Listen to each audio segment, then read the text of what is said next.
ndabaramukije mu izina rya Yesu. Ndanezerewe kuba imbere yanyu. Nitwa Mahungiro Cedric Paul, nkaba ndumujene yubatse, nkaba maze imyaka 2 nubatse, nkaba mfise n'umwana umwe. Rero mu by'ukuri kuba mpagaze nganje ntinye Imana cyane gose, kuko mwomenye yuko atagahunda nimwe Dieu nari mfise yo gushinga intahe, ntimuvyemera, ariko numvise nsunikiwe kuza gushigikira abajene bagenzi banje. Ngaha hari umuntu yambwiye gahunda ya après-midi, namwe gatoya jewe so nza kuba ndi mu mpamba, mugabo jewe navyo nari nzi ico nje gukora, nari nje kumviriza. Hanyuma rero baca bamproposa gushinga inta, je nanje mbaye ubutangaye. Ariko ndashima Imana kuko intahe nani ndazifise hafi. Ndazifise hafi preta porte umugani wa pasteur. Rero bivanye n'ivyo numvise mu mazi iminsi muriko muraganira ko muriko muriga, numva nanje no shinga intahe. Ariko mu rugendo rwanje guhitamwo uwo tuzokubakana hamwe no kubana mu mwanya w'imyiteguro gushika aho twubaka tukabyara umwana tukaba tukibandanya, hari ibintu nagiye ndabona navyo biranyigisha bimwe nanje nabitahuriye ngaha. Hariho impamba ya mbere twatanguye kugira nibaza 2022 niba atari 2021 sinibuka neza, turiko turavuga kuri le choix du conjoint. Nari muri fiançailles deja, ariko narahigiye byinshi, hanyuma niho nabereye sûr yuko ivyo ndimwo vraiment turi kumwe n'Imana. Ariko muri urwo rugendo hari ibintu bishika kuri 5 byamfashije kugira ngo numve yuko ndiko ndaja muri iyo mariage. Sinzi yuko nabapartage gatoyi Genèse cyangwa Itanguriro igice ca 2.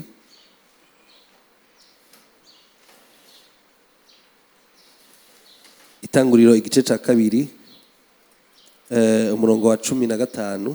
Some mu Kirundi. Uhoraho Imana ajana wa muntu amushira muri iryo tongo ryo muri Edeni ngo aririme arizigame. Uhoraho Imana abarira uwo muntu ati igiti cyose cyo muri iryo tongo ukirye ko uko ugomba, ariko igiti kimenyesha iciza n'ikibi ntuzukirye ko, kuko umunsi wakiriye ko uzopfa nta kabuza.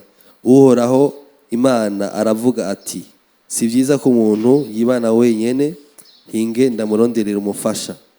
Kuko ibikoko byose byo ku misozi, ibiguruka mu kirere byose, ibyo Uhoraho Imana yari yabumvye mu ivu, abizanira uwo muntu ngo arabe ingene avyita amazina. Kandi uwo muntu uko yise ikiri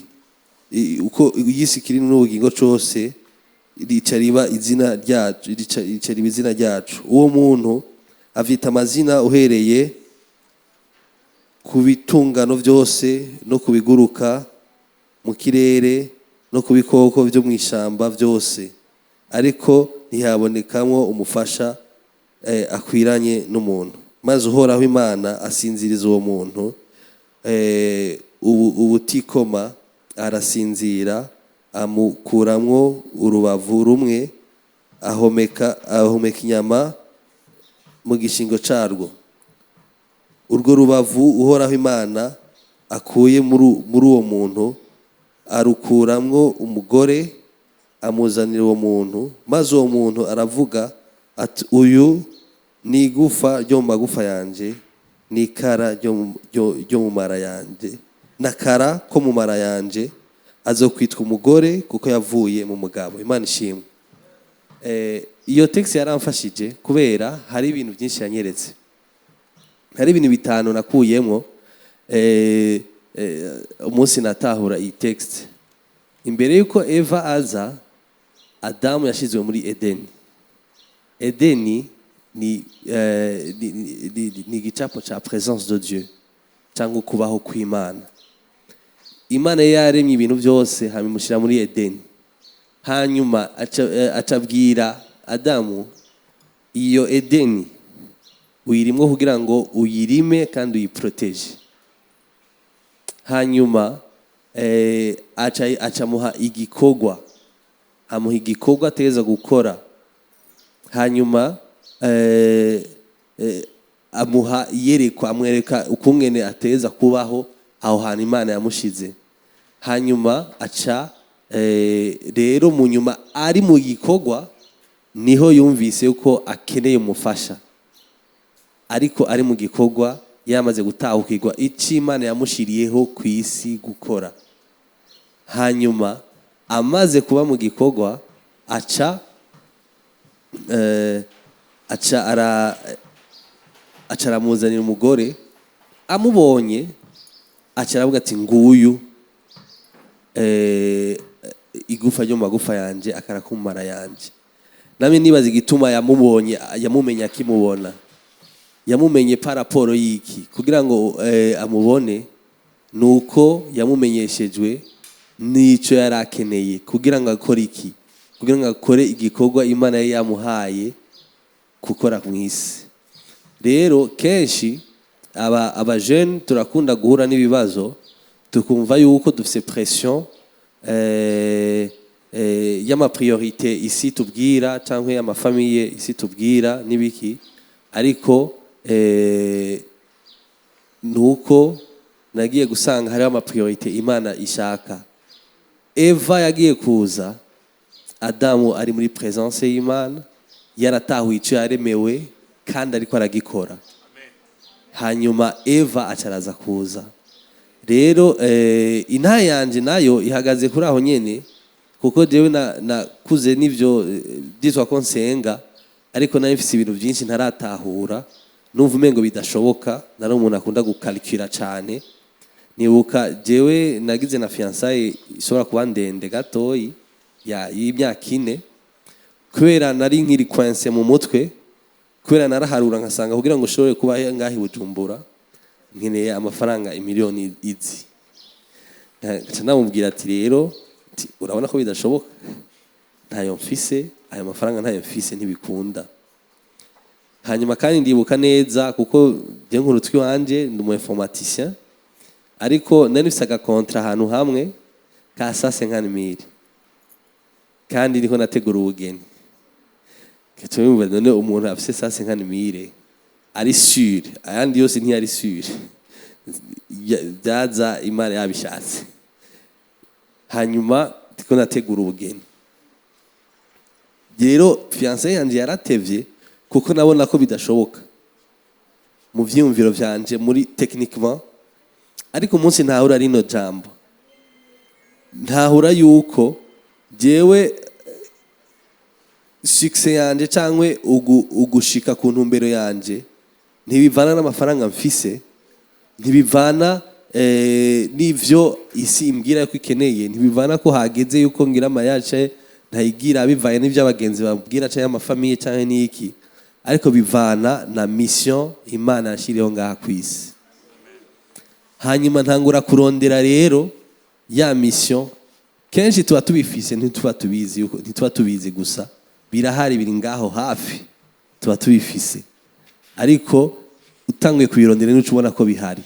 Ntangura kubirondera rero, nza gusanga hariho mission Imana yampaye kuva kera yo gukora mu bwami bwayo, nka kurya Adamu yamushize muri Edeni ngo ayirime ayiproteje.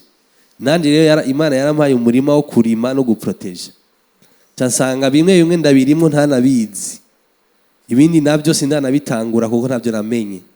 Ntangura kubikora.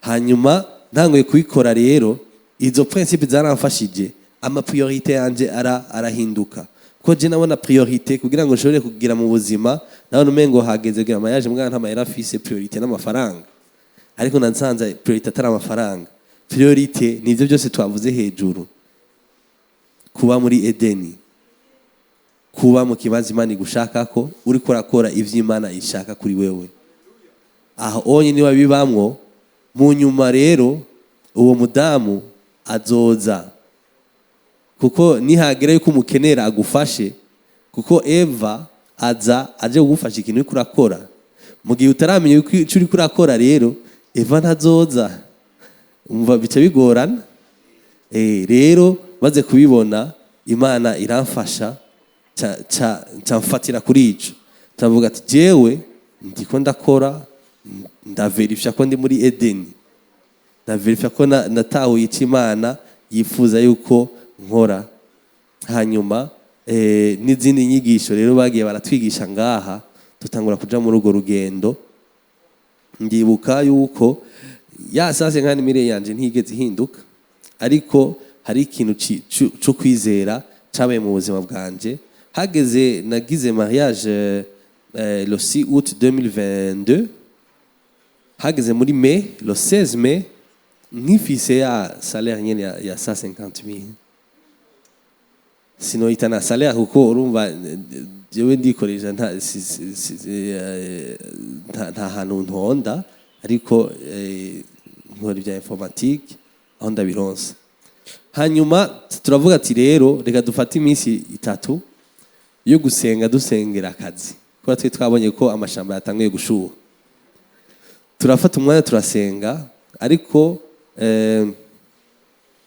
duhura ku mugoroba tukagira resume y'ivyo twize cyangwa y'ivyo twaganiriye n'Imana ariko ashaka fa duhuye muri iyo minsi 3 nta kintu na kimwe Imana yigeze ituganiriza kijanye n'akazi ahubwo dutangura kubona Imana ituganiriza kuri caractère zacu na temperament kandi ntitwabivuganye ko ariko wewe yari Imana ikuramuganiriza kuri temperament ziwe n'iziwanje nanje Imana ikuranganiriza kuri ivyo nyene hanyuma umunsi wa gatatu tuko turaklotura tuza gusanga ati none mbega hayi Imana yabwiye abantu baje gusenga bisonzesha kugira ngo barondere akazi turahabura aho dusanga abantu basenga bisonzesha kugira ngo bavuge ati Imana ndahevye bya bindi byose byamfatira kugira ngo nze nganire nawe hanyuma muri uko kwicara nguganire n'Imana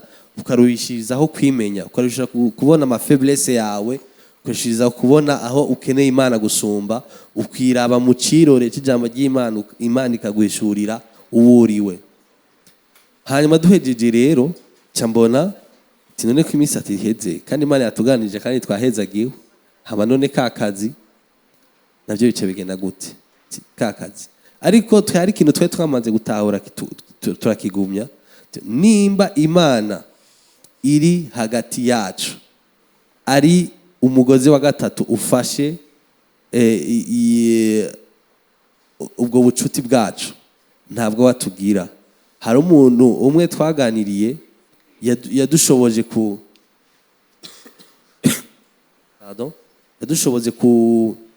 gutera indi ntambwe atubwira ati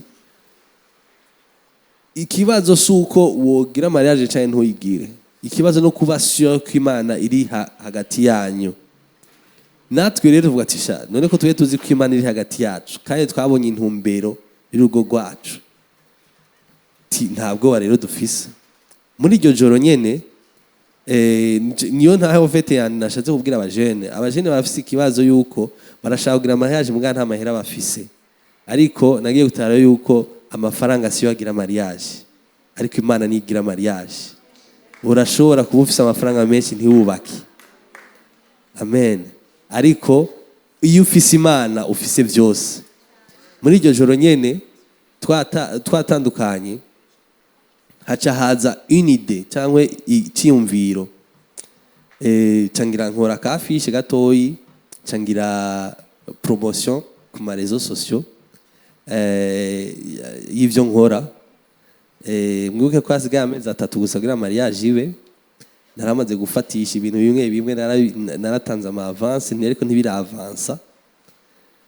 Hanyuma rero muri iryo joro nyene candara ndonse abakiriya 4 bampa equivalent y'imiliyoni 5 zirenga.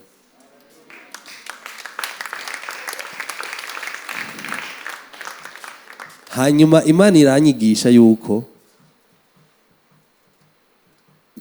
umuntu ntashobora kubaka urugo, ariko Imana niyo yubaka urugo. Hari indi verse nafatiye ko cyane imfasha, iri mu Psalm 16, Proverbe 16 verset 9, iravuga ngo mu mutima w'umuntu niyo hajamo amaplan, que l'homme fait des plans dans son cœur, mais c'est Dieu qui dirige ses pas. Ati umuntu arashobora kugira amaplan, uremereye kugira amaplan, uremereye kuraba kuprevoir ati jewe nzogira mariage tel jour, iyo uri kumwe n'Imana. Imana nayo niyo ikiza guherekeza ibirenge vyawe, ikwereka aho uza guca. Imana ishimwe.